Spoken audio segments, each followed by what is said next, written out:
What and let. जैसा कि आप जानते हैं कि हमने जो सीरीज स्टार्ट करी है उसमें हम 5th वीडियो लेके आए हैं जो इलेक्ट्रिकल इंस्टॉलेशन के लिए है। इसमें हम जो बेसिक क्वेश्चंस हैं उनके बारे में देखेंगे। So the first question is the main function of a fuse is to protect the line, open the circuit, prevent excessive currents, none of the above. ठीक है, आप जानते हैं कि फ्यूज हमेशा क्या करता है, एक्सेसिव करंट को प्रोटेक्ट करता है। ठीक है, तो देखिए ऑब्वियसली बात का आंसर क्या होगा, सी, कि जब भी करंट एक्सेस होगी तो हमेशा क्या होगा, मेल्ट हो जाएगा। ठीक है, जिससे कि आपका अप्लायंस सेफ रहे। ठीक है, ये बाकी फिगर है, आप इसको देख सकते हैं। इसमें ये वायर लगा हुआ है, फ्यूज वायर, इसका अपना मेल्टिंग पॉइंट होता है, करंट एक्सेस होती है तो वो मेल्ट हो जाता है। Now moving to next question, the insulating material most commonly used for power cables is PVC, paper, rubber और ऑफ द अबव। देखिए इसका आंसर है आपका पेपर, इसको याद रखिएगा क्योंकि ये बहुत इंपॉर्टेंट क्वेश्चन है। Now the third one is MCB protects a circuit from. पहला ऑप्शन है short circuit, overload only, both short circuit and overload, none of the above. इसका ध्यान रखिएगा कि मिनिएचर सर्किट ब्रेकर बोलते हैं इसको, मिनिएचर सर्किट ब्रेकर। ठीक है, तो ये जो आपको बचाता है वो किसे बचाता है, ये शॉर्ट सर्किट और ओवरलोड दोनों से बचाता है। तो इसका आंसर क्या होगा आपका, थर्ड का C part. Okay, now the fourth one is the material use for fuse must have. याद रखिएगा हमेशा लो मेल्टिंग पॉइंट होना चाहिए और लो स्पेसिफिक रेजिस्टेंस होना चाहिए। इसका आंसर क्या होगा आपका बी पार्ट।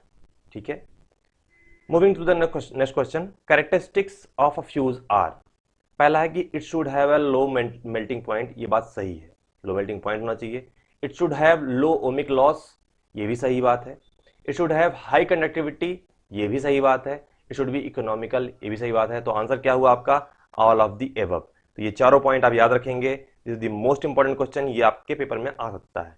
ठीक है, moving to the next question, a fuse is connected in series with the circuit, in parallel with the circuit, either in series or in parallel। ध्यान रखिएगा फ्यूज हमेशा करंट को पास करता है, इसका मतलब कैसे लगेगा, in series with the circuit. This is the important question, ये पेपर में कई बार आया है तो इसको आप बिल्कुल भी नहीं भूलेंगे। In series with the circuit इसका आंसर होगा। सेवेंथ क्वेश्चन की बात करते हैं, the fuse rating is expressed in terms of current, voltage, VR, KVA. देखिए करंट ही हम देख रहे हैं, एक्सेसिव करंट नहीं होनी चाहिए। आप जानते हैं इसके बारे में बात करें तो एक्सेसिव करंट नहीं होनी चाहिए, इसी वजह है ये, इसकी जो रेटिंग होती है वो करंट में ही रेटिंग होती है। तो यही आपका फाइनल आंसर है। अ fuse is never inserted in, तो देखिए इसका आंसर है न्यूट्रल वायर। ठीक है, याद रखेंगे इसका जो आंसर है वो क्या है, न्यूट्रल वायर। क्यों है न्यूट्रल वायर, क्योंकि जान लीजिएगा कि जब भी आप कभी भी इसको अगर आप यूज कर रहे हैं फ्यूज को, ठीक है, तो फ्यूज हमेशा लाइव वायर में यूज होता है, क्योंकि लाइव वायर देखिए हमेशा याद रखिएगा, लाइव वायर जो कनेक्टेड होता है हमेशा किससे, अप्लायंस से। ठीक है, अप्लायंस से कनेक्ट होगा तो फ्यूज इसी में तो लगना चाहिए। इसका मतलब अगर जब भी यहां पर ओवरलोड हो, ओवर करंट हो या शॉर्ट सर्किट हो तो आपका फ्यूज ट्रिप करे और अप्लायंस को बचा ले। अगर आपने न्यूट्रल वायर में लगा दिया तो न्यूट्रल वायर में मान लीजिए अगर फ्यूज मेल्ट भी हो गया तो लाइव वायर तुम्हें तो करंट चलती रहेगी, वो अप्लायंस से सीधी जाएगी, और एक्सेसिव करंट होगी तो अप्लायंस को क्या करेगी, इफेक्ट करेगी। इसलिए कहां पे लगेगा ये, हमेशा न्यूट्रल वायर में। तो ये ध्यान रखेंगे, this is the most important question. ठीक है, इसको हमेशा याद रखिएगा। Next question, which one of the given fuse is bigger. देखिए डीसी इसका आंसर है। इसका आंसर डीसी क्यों है ये मैं बताता हूं आपको।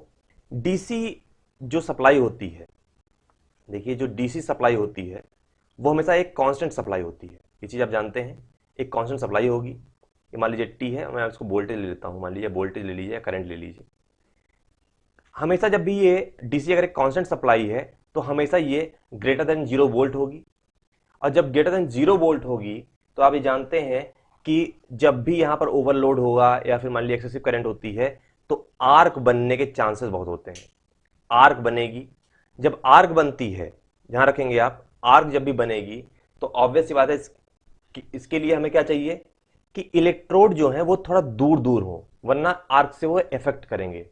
तो जब वो डिस्टेंस पे होंगे तो बेसिकली बात क्या होती है, इलेक्ट्रोड जो होते हैं आपके, ठीक है, in the case of DC fuse, electrode जो होंगे वो डिस्टेंट होने चाहिए, दूर होने चाहिए, ठीक है। इस वजह से इसका जो साइज है वो बिगड़ जाता है। तो आपका आंसर क्या है, A part. This is also a good question, तो इसको आप मार्क रखेंगे। Now moving to the last question, from the safety point of view the resistance of the earthing electrode should be. इसका आंसर तो आप सब जानते हैं, लो होना चाहिए। क्यों? क्योंकि अगर मान लीजिए कोई भी वायर वो अर्थ हुआ है और आप चाहते हैं कि जब भी एक्सेसिव करंट हो तो करंट कहाँ जाए, आपकी सीधे अर्थ में चली जाए जो एक्सेसिव करंट है, तो उसके लिए आपकी आर की वैल्यू क्या होनी चाहिए, बहुत कम होनी चाहिए, जिससे कि ये वोल्टेज जो 0 वोल्ट है, मान लीजिए यहाँ कोई भी वोल्ट होता है, वहां जब करंट फ्लो करे तो रेजिस्टेंस उसके पाथ में बहुत कम से कम मिले, ठीक है। तो this is all about the electrical installation. 10 question हमने लिए, ये बहुत ही इंपॉर्टेंट क्वेश्चन है, इनको आप एक बार जरूर देखें और इनका क्वेश्चन बैंक आप अलग से बनाते रहें, इनको नोट करते रहें, और आगे हम ऐसे ही और अच्छे क्वेश्चन लेके आते रहेंगे। Thank you so much, stay with us.